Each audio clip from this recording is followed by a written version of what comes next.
মাস্টারদার হাতঘড়ি, কবি শামসুর রহমান। মাস্টারদা, আপনি কি হাতঘড়ি পরতেন কখনো? এই প্রশ্ন আমাকে ঠোকর মেরেছে অনেকবার।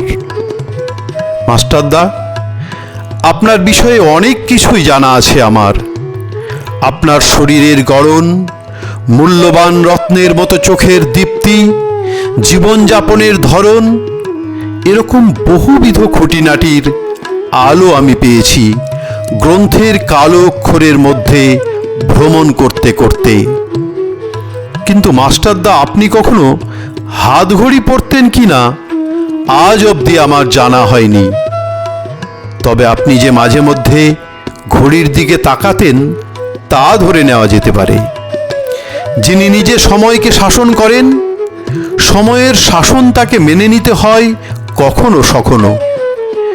যখন আপনি পিস্তলের ট্রিগার টিপেছেন কিংবা মেতেছেন গোরা সেনাদের অস্ত্রাগার লুণ্ঠনে, অথবা পায়চারি করেছেন চট্টগ্রাম জেলের নিরন্ধ্র সেলের ভেতর, তখন সময়ের ধ্বনির প্রতি আপনি কি উদাসীন ছিলেন?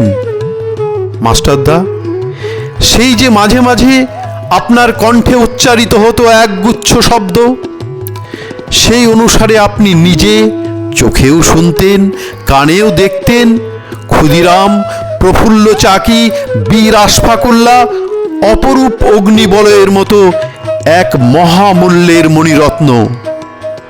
ওদের ঝলকানিতে গান গেয়ে উঠত আপনার চেতনা।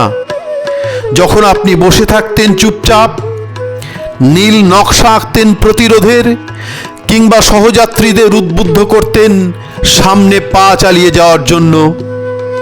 মাস্টারদা, যখন আপনার মাথার উপর ঝুলছিল ফাঁসির দড়ি, তখন আপনার ঋজু মেরুদণ্ড কি শিরশিরিয়ে উঠেছিল শীতার্ত ডালের মতো? আপনার হৃৎপিণ্ডের স্পন্দন কি থেমে গিয়েছিল ক্ষণিকের জন্য? মাস্টারদা, আপনার ব্যক্তিগত মৃত্যু এক লহমায় হয়ে উঠেছিল বিপুল জনগোষ্ঠীর যুগপৎ জীবন এবং মৃত্যু। মাস্টারদা, আপনি কখনো হাতঘড়ি পরতেন কিনা জানি না, জানবার প্রয়োজনে নেই তেমন। অমরতা জ্যোতির বলয়ের মতো রাখি পরিয়ে দিয়েছে আপনার কবজিতে। আপনার হাত সূর্যোদয়ের প্রসন্নতা নিয়ে প্রসারিত হয়ে আছে সেই বিশাল ভূখণ্ডের দিকে, ভাবিকাল যার ডাক নাম, এবং একটি অলৌকিক হাতঘড়ি যা আপনি হয়তো পরেননি, অথচ আপনারই নামাঙ্কিত, ক্রমাগত বেজে চলেছে আমাদের হৃৎপিণ্ডে অনন্তের রৌদ্র নিঃসীম ঝালরে।